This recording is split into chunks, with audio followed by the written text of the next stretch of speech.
All right, so let's go ahead with next question. Next question. The displacement of a particle is proportional to cube of time elapsed. How does the acceleration of the particle depend on time? तो आपको given information में ये है that displacement of particle मतलब x is proportional to t cube. आपको पूछा है how does a depend on time, how does acceleration depend on time. By the way, this question is oral question. अगर आपको derivatives अच्छे से पता है तो ऑप्शन नंबर डी एन खत्म.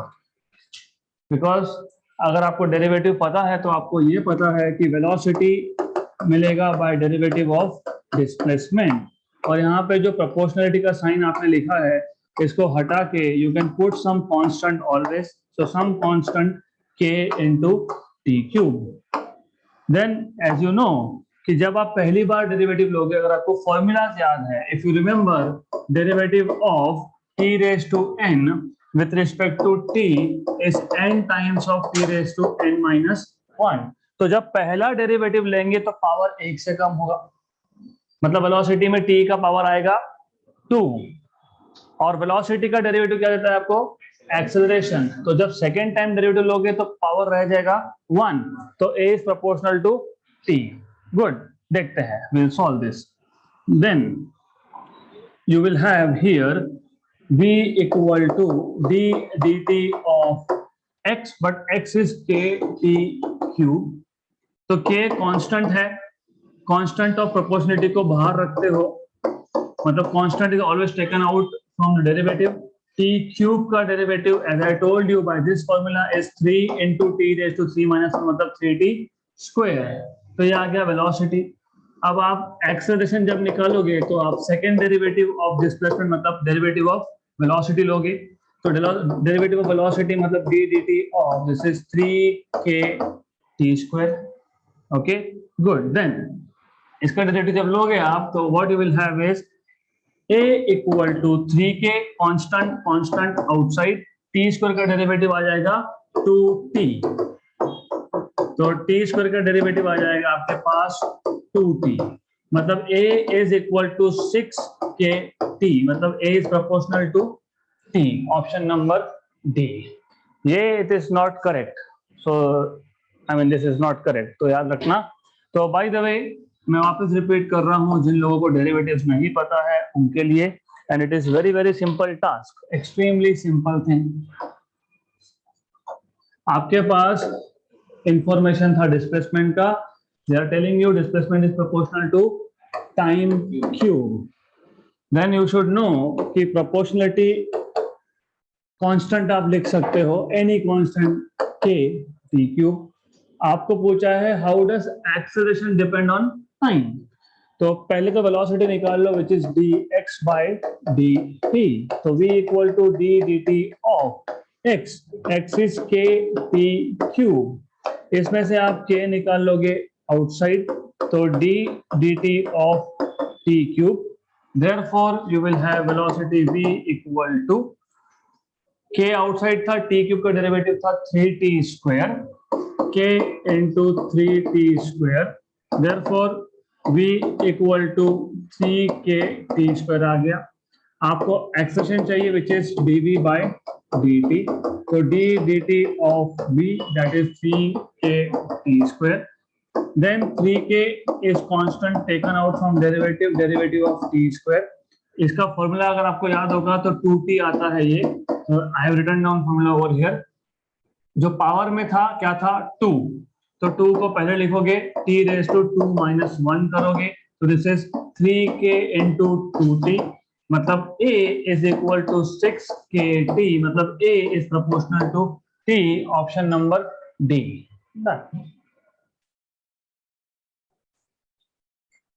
Next question. सबका ध्यान यहाँ पे.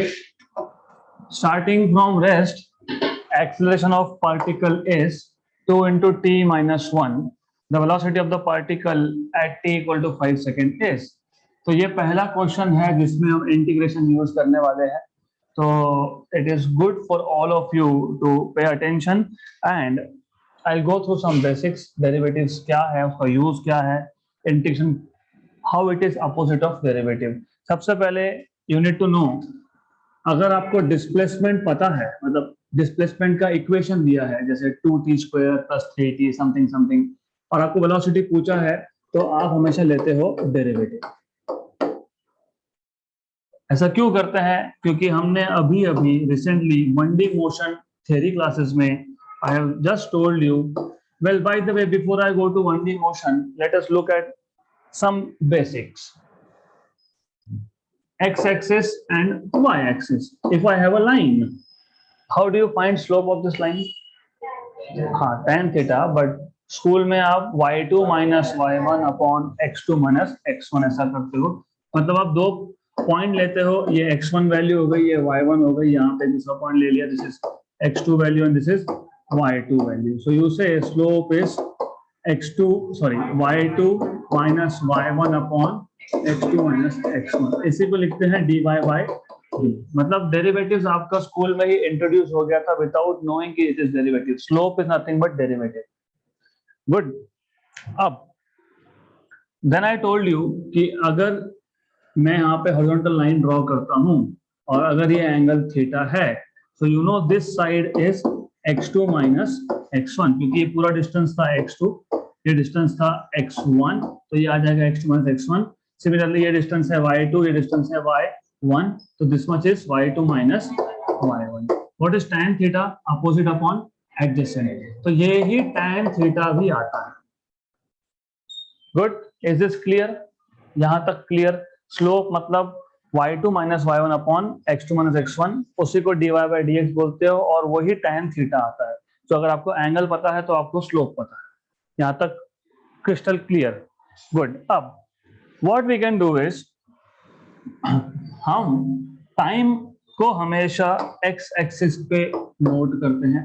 मतलब जहां जहां मैंने x लिखा है वहां वहां मैं हटा के t लिखने वाला हूं, तो I will be putting t here.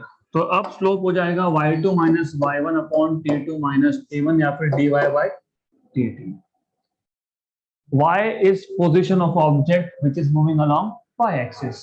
हो सकता है कि आपके पास जो ऑब्जेक्ट था वो along y axis मूव हो रहा है, मतलब जो ऑब्जेक्ट है it is going like this along y axis, correct? मतलब y is distance or displacement।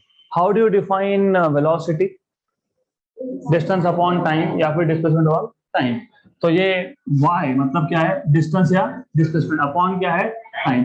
मतलब पोजीशन टाइम ग्राफ का स्लोप आपको देगा velocity.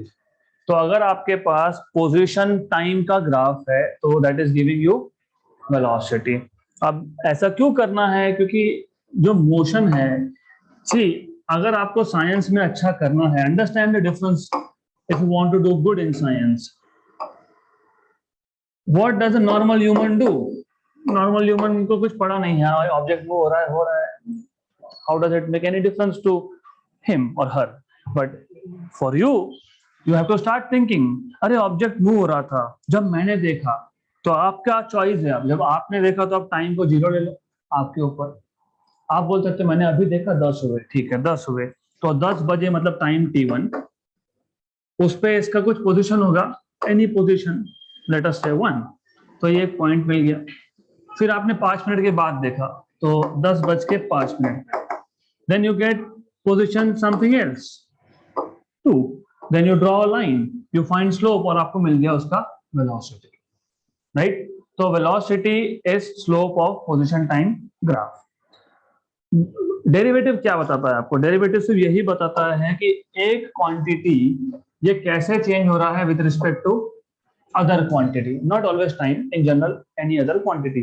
I have given you many examples in theory classes. जैसे एक तो बेसिक टेम्परेचर का एग्जांपल है, outside it is little hot and when you come inside it is little cold. तो क्या चेंज हुआ? Temperature, because of distance, position. तो यहाँ पे डिपेंडेंट क्वांटिटी कौन सा है?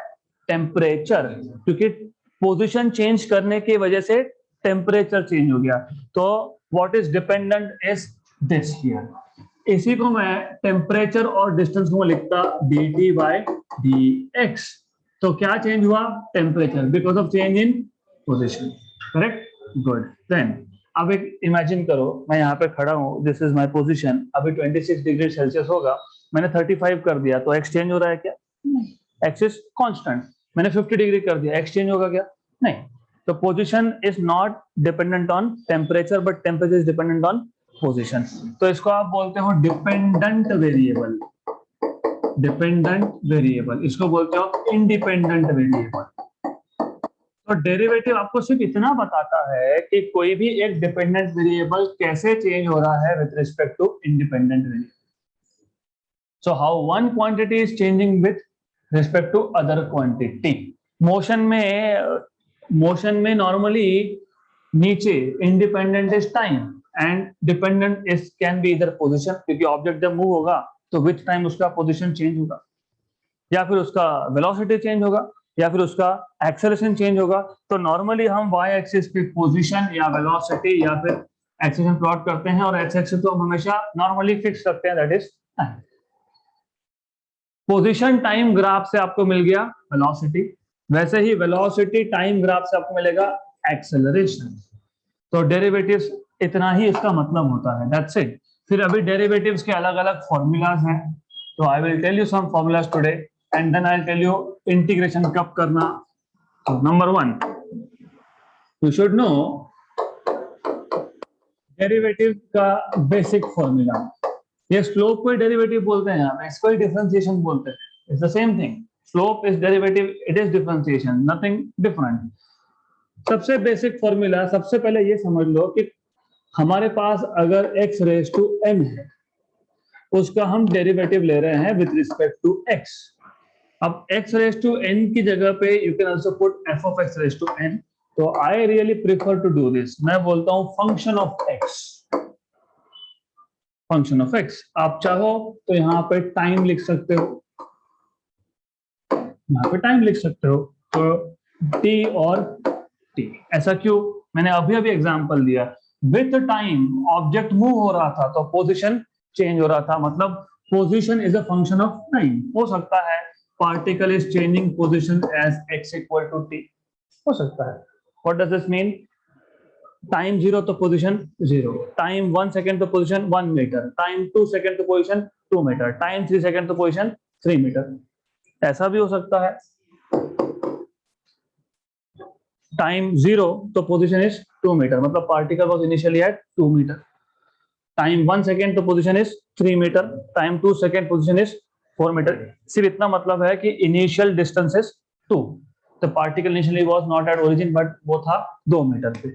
ऐसा भी हो सकता है, you can have t square t0 x0, t equal to 1 x equal to 1, t equal to 2 x equal to 4, t equal to 3 x equal to 9। और ये ग्राफ सारे के सारे आपने प्लॉट किए हुए हैं वो विदाउट नोइंग कि अरे हमने ये प्लॉट किया था। You did not check that time.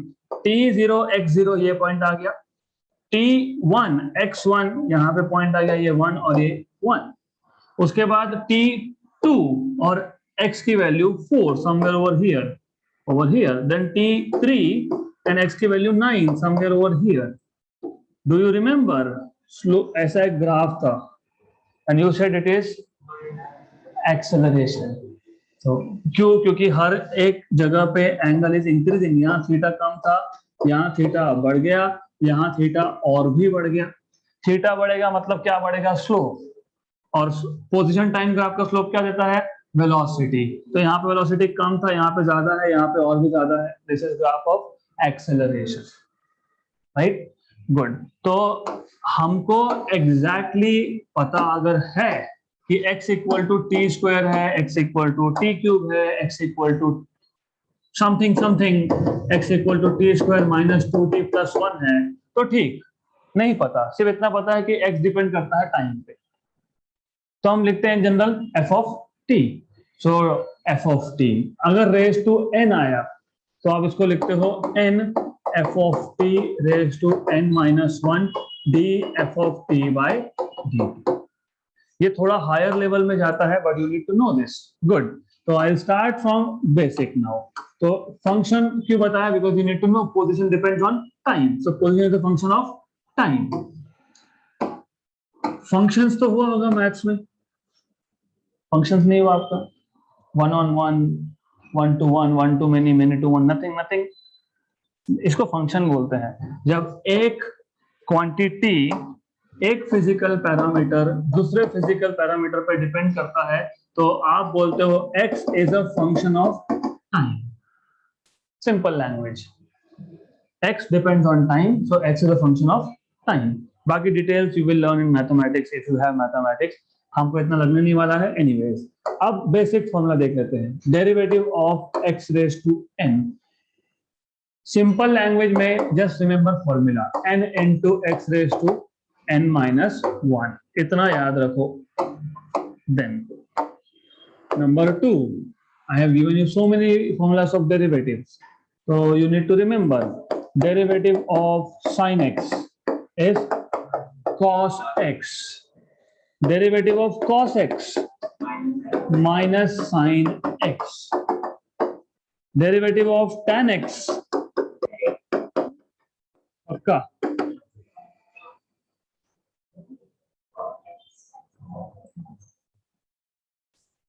sec cot. None of you have written down those formulas on your book. It is sec square x and derivative of cot x minus के साथ derivative of cot x is minus cosec square x. Okay, then क्या रह गया, derivative of sec x. What is derivative of sec x? Minus तो आएगा ही नहीं, sec x tan x, minus कब आता है बताता हूं। Derivative of cosec x minus cosec x cot x. You always have to remember some pattern. Do you see, जब derivative of cos starting with c negative, derivative of cot starting with c negative, derivative of cosec starting with c negative. तो ऐसा pattern आपको याद रखना पड़ेगा, तब जाके अच्छे से कर पाओगे। तो जब डेरिवेटिव लेते हो, जिस फंक्शन का डेरिवेटिव ले रहे हो, ट्रिग्नोमेट्री की बात कर रहा हूं मैं, तो अगर पहला लेटर सी आया तो उसका डेरिवेटिव होता है नेगेटिव। तो इतने ही बेसिक फंक्शंस हमको लगने वाले हैं derivatives, nothing more than that, इससे ज्यादा कुछ नहीं लगेगा। तो डोंट वरी अबाउट डेरिवेटिव्स, सिर्फ थोड़ा सा डेरिवेटिव का मतलब समझ में आना चाहिए और बहुत इजी है ये। आप रियल लाइफ में इसको इतना ज्यादा यूज करते हो विदाउट नोइंग, क्योंकि ऑफ कोर्स जब आप गाड़ी चला रहे हो तो क्या हो रहा है, you are changing your position with respect to time, उसको आप बोलते हो स्पीड। जो आपके गाड़ी पे स्पीडोमीटर होता है आपको वो वही बता रहा है, it is exactly telling you the same thing, just it is telling you 50 kilometre per hour, 40 kilometre per hour, 60 kilometre per hour, ऐसा वो वहां पे दिखाता है, but actually it is telling you अरे आपका जो डिस्टेंस कवर हो रहा है इन 1 आवर, मतलब dx by dt, that is what it is telling you. 60 kilometre per hour मतलब 60 kilometre in 1 hour, so that is mathematics. Only thing is वो थोड़ा simplified language होता है, तो you need to know. तो आप डेरिवेटिव आपको ऑलरेडी पता है, आपको तो बचपन से ही पता है, राइट फ्रॉम एज ऑफ 7-8, यहाँ से वहां जाना है, इतना डिस्टेंस है, इतना टाइम लगेगा, you already know everything, but you for the first time are writing all this in the language of mathematics. So डरो मत, this is all you know, not difficult but new. So this is all not difficult at all, but it is new. अब I will remove these formulas. अब integration, हमको integration कहीं से तो start करना है, तो मैं बेसिक से स्टार्ट करूंगा, बेसिक क्वेश्चन से स्टार्ट करूंगा इंटीग्रेशन के। डेरिवेटिव मतलब आपने क्या किया, डेरिवेटिव मतलब बेसिकली आपने देखा कि per unit distance, per unit change in which quantity which variable, इसको क्या हुआ था, डिपेंडेंट की इंडिपेंडेंट। इंडिपेंडेंट वेरिएबल में अगर यूनिट चेंज हुआ, मतलब 1 से वैल्यू चेंज हुई, तो इसमें कितना चेंज हो रहा है, दैट इज डेरिवेटिव। मैं वापस बता देता हूं in terms of human language. तो ह्यूमन लैंग्वेज, मैंने अगर 1 मीटर से डिस्टेंस चेंज किया तो टेम्परेचर में कितना चेंज हो रहा है, that is derivative. You are changing distance by 1 metre, how much change is in temperature, you are changing the time by 1 second, how much position you have covered in 1 second? Velocity. How much change in velocity is there in 1 second? So this is acceleration. तो ये normal physics का language, maths का language है, चीज वही। Time 1 second से change हुआ तो 1 सेकंड में वेलोसिटी कितना चेंज हुआ उसको आप बोलते हो एक्सेलरेशन। टाइम 1 सेकंड से चेंज हुआ, डिस्टेंस कितना चेंज हुआ उसको बोलते हो स्पीड या वेलोसिटी। गुड। अब अगर आपको x मतलब distance as a function of time पता होगा, क्योंकि टाइम का फंक्शन होगा ही ना, ऑब्जेक्ट मूव हो रहा है तो टाइम के साथ पोजीशन चेंज होगा क्या? नहीं होगा। आपका नहीं होगा क्योंकि आप you are sitting there, but I am moving with time, so I am an object in motion, you are object at rest. Okay, तो व्हेन आई एम मूविंग और any object is moving, distance x is changing with time. मतलब x को हम in terms of time लिख सकते हैं। Okay, मैंने पहले से एग्जांपल बता दिया आपको, मैंने आपको पहले से एग्जांपल बता दिए हैं। x इक्वल टू t, मतलब हर सेकेंड में मैं 1-1 मीटर डिस्टेंस कवर कर रहा था। t1 तो x1, t2 तो x2, t3 तो x3, so on so forth. Okay, तो x will depend on time. I don't know as t or as t square or 2t square or t cube or log of t or sin of t. I don't care. It is a function of time. Okay, good. तो अब अगर आप लोगों को speed निकालना है तो आप सिंपली ले लेते हो derivative. What is known to you x, what do you want to find is v। उल्टा सोचो, अगर आपको बताया है कि velocity is changing with time, not distance but velocity, मतलब velocity is given to you और पूछा है डिस्टेंस कितना कवर होगा, तो क्या करेंगे आप? इन सिंपल लैंग्वेज, डिस्टेंस पता था तो वेलोसिटी निकालने के लिए क्या किया? डेरिवेटिव। अब उल्टा है, अब उल्टा है, आपको पता है v, आपको फाइंड करना है x, तो आप क्या करोगे? सबसे पहले इसको, ये जो dt है इसको ले जाओ यहाँ पे, राइट। अब ये जो d लिखते हैं इसको हम बोलते हैं डेरिवेटिव। डेरिवेटिव का उल्टा ऑपरेशन होता है इंटीग्रेशन, तो इसको हम डिनोट करते हैं ऐसे एक लाइन से, कर्व से। This is integration, so this symbol means integration.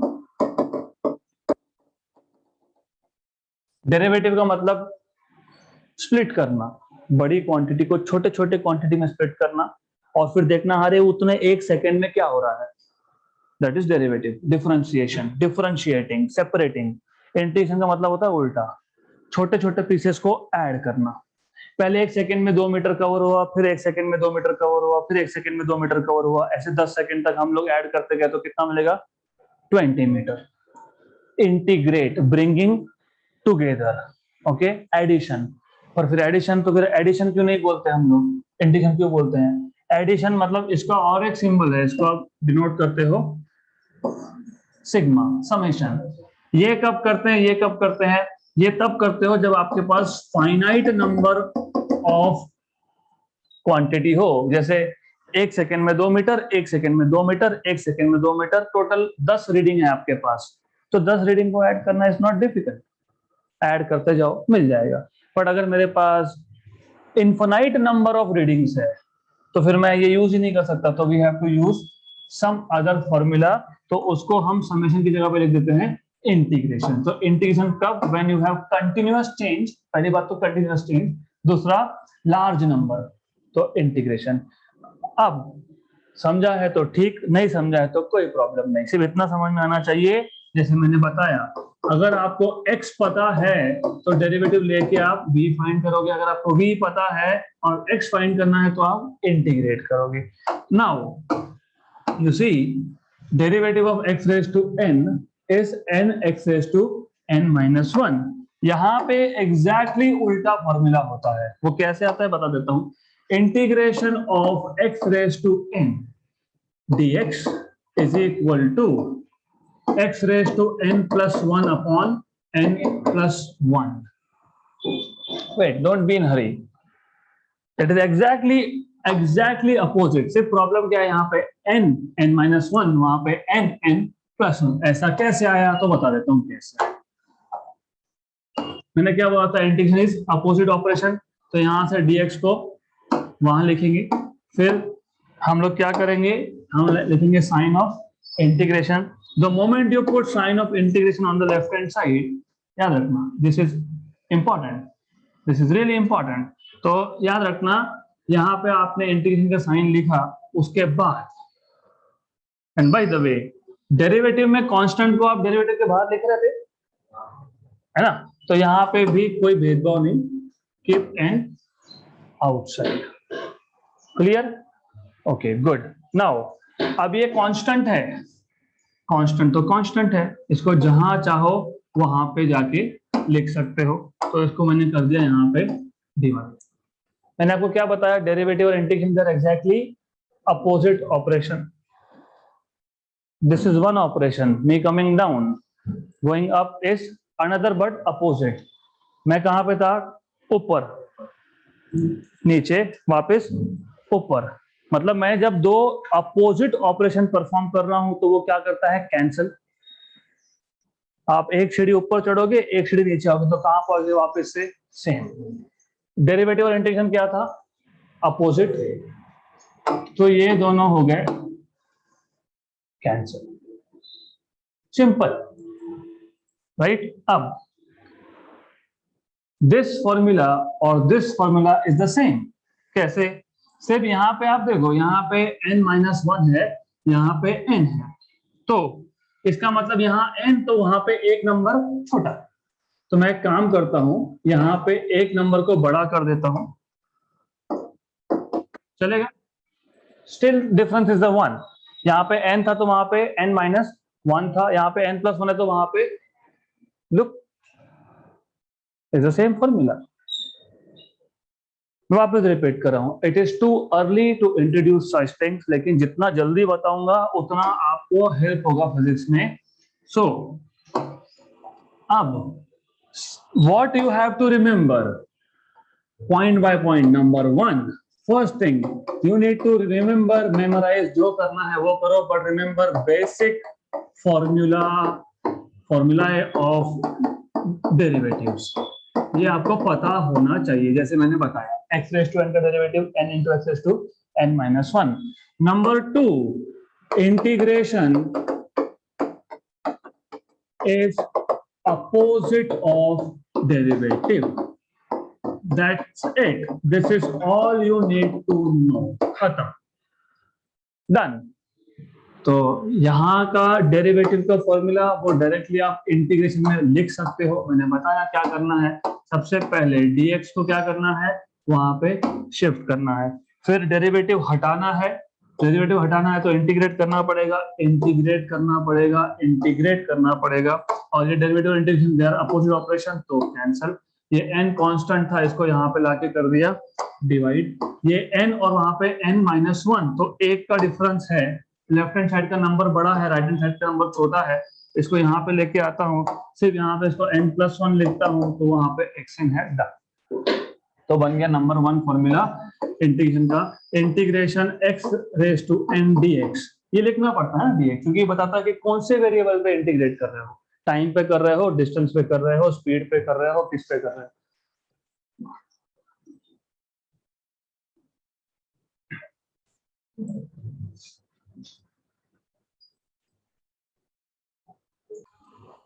Then ये फॉर्मूला याद रखना, यहाँ पे x रेज टू n का डेरिवेटिव में n मल्टीप्लाई होता है और पावर में एक कम होता है। यहाँ पे x रेज टू n के इंटीग्रेशन के फॉर्मूला में पावर में n एक से बढ़ता है और वही इंडेक्स नीचे जाके डिवाइड होता है, this is the difference, that's it. अब आगे आपने बोला derivative of sin x is cos x, तो अभी आपको पता होना चाहिए, ये इसको यहाँ पे ये डेरिवेटिव हटा के यहाँ पे लिखोगे इंटीग्रेशन, तो साइन का डेरिवेटिव अगर कॉस था तो कॉस का इंटीग्रेशन साइन होगा, ये बन गया formula number 2, very good. Then formula number 3, cos का डेरिवेटिव था माइनस साइन, ओके, तो अब कॉस का इंटीग्रेशन होगा, हो गया ना कंफ्यूज? गुड। साइन का डेरिवेटिव इज कॉस, कॉस का integration is sine. Okay, cos का डेरिवेटिव इज माइनस साइन, तो साइन का इंटीग्रेशन इज माइनस कॉस। पक्का? फिर यहां पे मैंने फॉर्मूला गलत लिखा है, something I have written wrong, tell me what is wrong. Okay, one last time, then you should remember. Derivative किसका? साइन का इज कॉस, तो इंटीग्रेशन किसका? कॉस का, क्या मिलेगा? साइन। डन। तो दिस इज राइट। सिर्फ जब जब इंटीग्रेशन लिखते हो तब तब आगे एक आपको dx लिखना है, दैट्स इट। हियर कॉस का डेरिवेटिव माइनस साइन, तो साइन का इंटीग्रेशन माइनस कॉस, तो साइन का इंटीग्रेशन आ जाएगा माइनस कॉस। नंबर 4, tan का डेरिवेटिव sec स्क्वायर एक्स, तो sec स्क्वायर एक्स का इंटीग्रेशन क्या आएगा? tan x। Very good, done. Clear? Formula याद रहेंगे, that's all you need to know. अब देखो, starting from rest, acceleration of particle s a equal to 2t minus 1, मतलब आपको a पता है a। Velocity of the particle s, जब velocity पता होगा तो आप डेरिवेटिव निकाल के क्या करोगे? a फाइंड करोगे। जब a पता होगा और वेलोसिटी चाहिए होगा तो dt को यहां शिफ्ट कर दिया, a dt equal to dv, और फिर करोगे इंटीग्रेट, तो v equal to integration a dt। तो यहां पे आ जाएगा आपके पास, we know that, what do you know is, you should know, we know that, what do you know is v is integration a dt, ये पता होना चाहिए। तो this is equal to a क्या है? 2t माइनस 1, तो 2t minus 1 dt, तो ये आएगा आपके पास 2t dt minus dt। 2t dt अलग कर लिया और 2 इंटू माइनस 1 ये अलग कर लिया, तो क्या आएगा? यहाँ पे क्या आएगा? एक्स्ट्रा 2, तो यहाँ पे आएगा 2। तो पहले टर्म को अलग लिख के इंटीग्रेशन किया है, दूसरे टर्म का अलग से इंटीग्रेशन किया है, दैट्स इट। फिर मैंने क्या बताया था? कांस्टेंट को कहां? बाहर। 2 इंटीग्रेशन क्या बचा?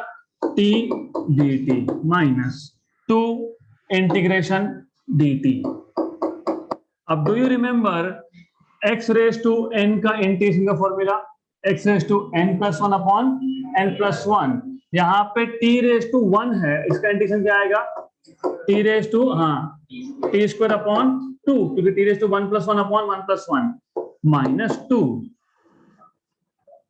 अब do you remember dx by dx is 1, okay, तो integration of dx is only x, तो integration of dt is only t, तो ये cancel t square minus 2t, ये मिल गया आपको वेलोसिटी का फॉर्मूला। आपको क्या पूछा है? Velocity of the particle at 5 second, तो put t equal to 5, therefore velocity will be 5 square minus 2 into 5. What is 5 square? Minus 10 is 15 metre पर सेकेंड। गुड। तो सिर्फ आपको ये, इसको इंटीग्रेशन बोलते हैं, और v equal to integration a dt आता है, a की जगह पे सब्स्टिट्यूट करोगे, फिर आपको इंटीग्रेशन का बेसिक फॉर्मूला पता होना चाहिए। You get equation for velocity, put velocity में टाइम की जगह पे 5 second, and then you can get your answer. So this is 15 meter per second.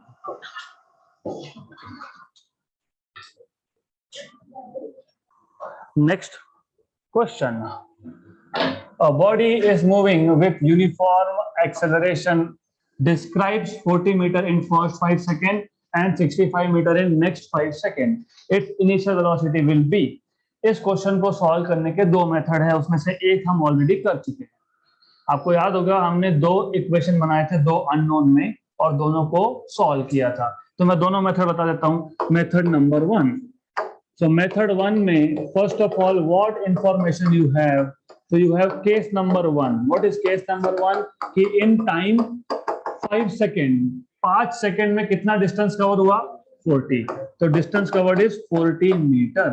अगर आपको काइनेमेटिक्स का बेसिक इक्वेशन याद है, S equal to ut plus 1/2 at square, तो यहाँ पे आप लिखोगे S1 equal to ut1 plus 1/2 at1 square. S1 is 40, u तो फाइंड ही करना है और टाइम कितना है? 5 सेकेंड, 5u प्लस 1/2 a और 5 का स्क्वायर 25। तो this is 40 equal to 5u plus 12.5 a, equation number 1। अब आगे बोला है कि अगले 5 सेकेंड में 65 मीटर इन नेक्स्ट 5 सेकेंड, मतलब 6 से लेके 10 second. But wait a minute, हम लोग वहां पे ये फॉर्मूला डायरेक्टली अप्लाई कर ही नहीं सकते। क्यों नहीं कर सकते हो? क्योंकि 6 सेकेंड पे आपको स्पीड पता था क्या? नहीं। मोशन जब स्टार्ट हुआ, कब इनिशियल वेलोसिटी u था, पहले 5 सेकेंड में कितना डिस्टेंस कवर हुआ? 40। उसके बाद अगले 5 सेकेंड में कितना कवर हुआ? 65। लेकिन 6 सेकेंड पे आपको स्पीड पता है क्या? नहीं पता। तो इसके लिए आप क्या करते हो? केस 2 को आप अगले 5 सेकेंड लेना ही नहीं, बोलना टोटल 10 सेकेंड्स। टोटल 10 सेकेंड क्यों? फिर आपको पता है टोटल 10 सेकेंड मतलब पहले 5 और अगले 5। तो टोटल डिस्टेंस कितना आ गया पहले 5 और अगले 5 में? 40 प्लस 65 मतलब 105। अब आप बोलोगे S2 इक्वल टू u, क्योंकि देखो u यहाँ पे भी इनिशियल 0 सेकेंड पे स्पीड u था, 0 से 5 सेकेंड, यहाँ पे 0 से 10 सेकेंड, तो initial speed is the same. तो u1 u2 लिखने की जरूरत नहीं पड़ेगी आपको। Is this clear? थोड़ा सा इमेजिनेशन का लेवल बढ़ाना पड़ेगा, फिजिक्स का रिक्वायरमेंट है। पार्टिकल ने मोशन स्टार्ट किया, टाइम 0 था, स्पीड u था, पहले 5 सेकेंड में कितना कवर किया? 40। अगले 5 सेकेंड में कितना किया? तो टोटल 10 सेकेंड में कितना किया? तो जब मैं टोटल 10 सेकेंड ले रहा हूं या पहले 5 ही सेकेंड ले रहा हूं, तो इनिशियल स्पीड दोनों केस में क्या होगा? सेम। Very good. तो it is ut2 plus half at2 square. तो S2 is 105 equal to 10u plus half a 10 square मतलब 100। तो 105 equal to 10u plus 50a, equation number 2। दो इक्वेशन, दो अननोन सॉल्व करो। और सॉल्व कैसे होगा ये? इसको 2 से मल्टीप्लाई करोगे और माइनस कर दोगे, या फिर इसको 4 से मल्टीप्लाई करोगे। आपको क्या फाइंड करना है? u। अगर आपको a फाइंड करना होता, a एक्सेलरेशन, तो क्या करते? इक्वेशन 1 को 2 से मल्टीप्लाई करते और 2 में से इसको सब्ट्रैक्ट कर देते। आपको क्या फाइंड करना है? u, मतलब आपको a नहीं चाहिए, तो इक्वेशन नंबर 1 को 4 से मल्टीप्लाई कर लो एंड देन सब्ट्रैक्ट। तो एक काम करते हैं, ऐसा करते हैं, इसका अभी कुछ काम है नहीं तो इसको यहां से हटा दें। What we will do is, equation number 1 को मैं 4 से मल्टीप्लाई कर लेता हूं और 2 में से उसको सब्ट्रैक्ट कर लेता हूं। तो दो इक्वेशन 2 मतलब 105 105 equal to 10u plus 50a minus 1 equation को 4 से मल्टीप्लाई करोगे, 40 into 4 is 160, 160 equal to 5 for the 20u plus 50a, क्योंकि 12.5 इंटू 4 इज 50 माइनस 105 में से 160 गए तो minus 55। This is minus 10u, this is 0। तो आपको u मिल जाएगा 55/10 विच इज 5.5 मीटर पर सेकेंड। ये हो गया मेथड नंबर 1। अब इसका दूसरा मेथड भी है। दूसरा मेथड ऐसा है, again a simple thing, case 1, this is method number 2। Case 1, S1 equal to ut1 plus 1/2 at1 square. v1 मतलब पहले 5 सेकेंड के बाद final speed will be u1 plus at1। u1 को मैं u ही मान लेता हूं, u मान लेता हूं, ओके, या फिर आपके ऊपर है, ठीक है। Let us keep it u1। Now v1 equal to u1, time कितना? 5, तो 5a। गुड। अब case number 2, what is case 2? Next 5 seconds, तो ये फर्स्ट 5 सेकेंड्स का केस है और ये नेक्स्ट 5 सेकेंड का केस है। आप यहां पे लिख सकते हो S2 equal to U2 T2 plus 1/2 A T2 square. But wait a minute, second case का इनिशियल वेलोसिटी आएगा आपका फर्स्ट केस का फाइनल। Very good good. तो यहां आप लिख दोगे S2 इक्वल टू U2 की जगह पे U1 plus 5A into T2, but T2 की वैल्यू कितनी है 5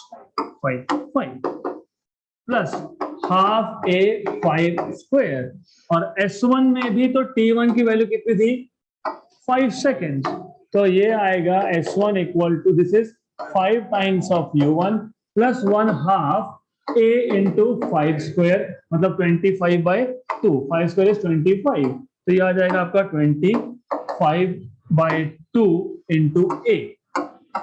तो this is how you can solve this question by the वे। तो ये हो गया आपका एक इक्वेशन बन गया। अब लुक हियर, इसको मल्टीप्लाई कर दो 5 times of U1 plus 25A plus 25/2 into A। Do you see something? Equation number 1, तो 5U1 plus 25/2A is equation number 1। तो आप लिख सकते हो S2 equal to 5U1 plus 25/2A 55/2A plus 25A। तो S2 equal to this is equation number, मतलब S1, this is S1 from equation number 1। So this is from 1 plus कितना 25A, therefore 25A is S2 minus S1, therefore A equal to S2 minus S1 by 25, लेकिन S2 कितना था 65 और S1 कितना था 40 upon 25, 25 और 25 is 1, तो A कितना मिल गया 1 मीटर पर सेकेंड स्क्वायर, 1 मीटर पर सेकेंड स्क्वायर। अब ये 1 वैल्यू जाने दो इक्वेशन नंबर 1 में, put A equal to 1, put A equal to 1 in equation number 1, so you will get, अगर याद होगा S1, what was S1 40 equal to 5U1, U1 तो फाइंड ही करना है, प्लस 25/2 A की वैल्यू कितनी 1, so this is 40, this is 12.5, तो 40 minus 12.5 equal to 5 times of U1, this is how much 27.5 5U1 1 जा and 5.5 जा, तो U1 इक्वल टू 5.5 मीटर पर सेकेंड। अब आप मेथड 2 से फाइंड करो या मेथड 1 से फाइंड करो, whichever is easy to you. Next question. Okay good. The displacement of a particle varies with time as, तो x equal to a e raise to minus alpha t plus b e raise to beta t, where a b alpha beta are positive constants. ये important है, positive constants. The velocity of the particle will go on increasing with time, be independent of alpha and beta, drop to 0 when alpha equal to beta, go on increasing with time। First of all, आपको पता है कि जब acceleration positive आता है तब velocity बढ़ते जाता है, और अगर एक्सेलरेशन नेगेटिव आता है तो वेलोसिटी कम होते जाता है। तो इन शॉर्ट वो आपको बोल रहे हैं कि 2 बार डेरिवेटिव लो और a फाइंड करो और चेक करो a पॉजिटिव है कि नेगेटिव है। तो in short they are telling you this. अब let us solve this question. So याद रखना a e raised to minus alpha t plus b e raised to beta t। तो x हमारे पास था a e raised to minus alpha t plus b e raised to beta t।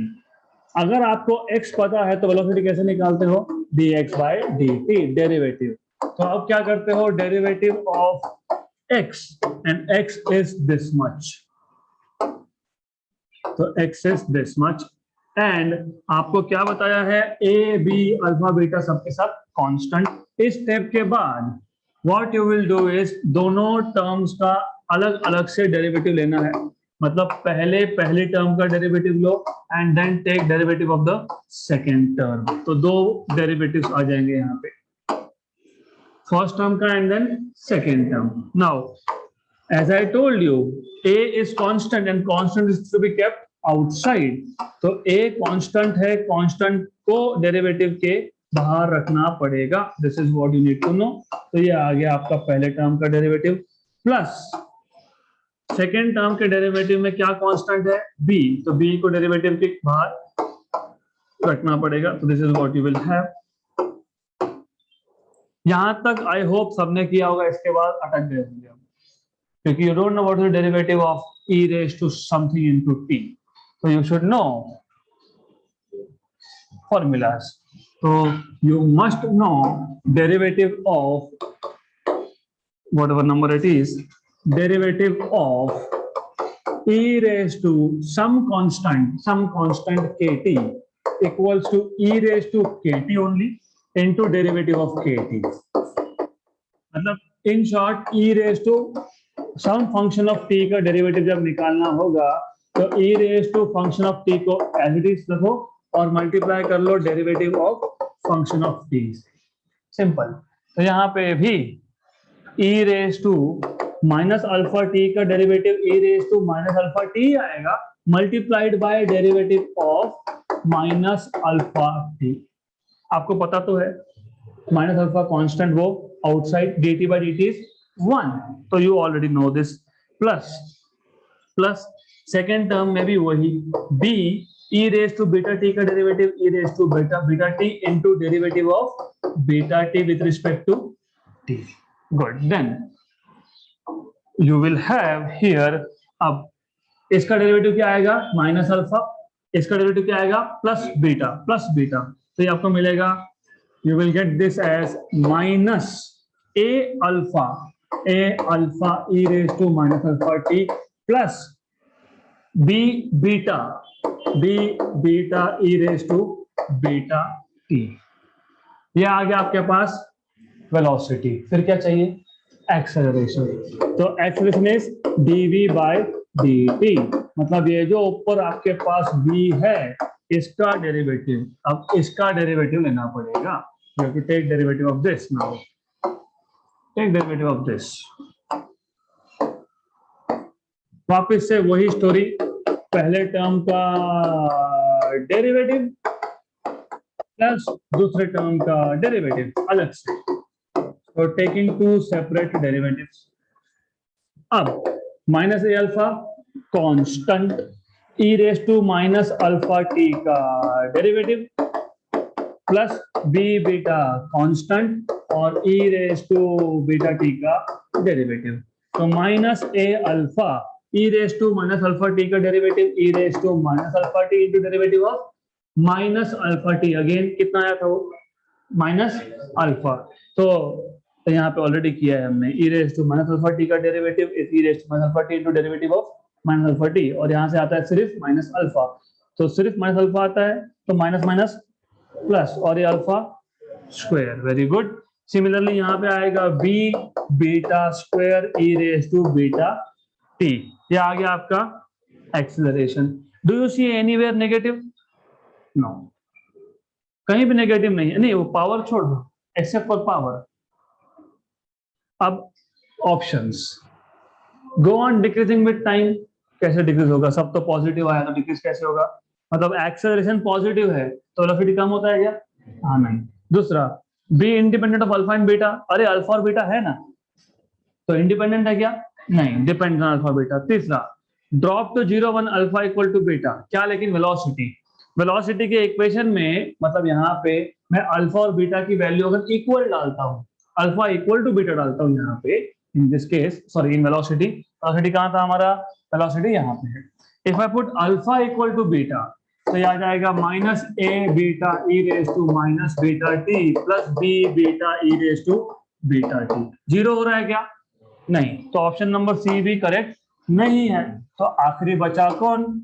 Option D, go on increasing with time. Yes, because it is all positive. A positive मतलब speed will go on increasing. So option number D. This is how you are supposed to solve this question.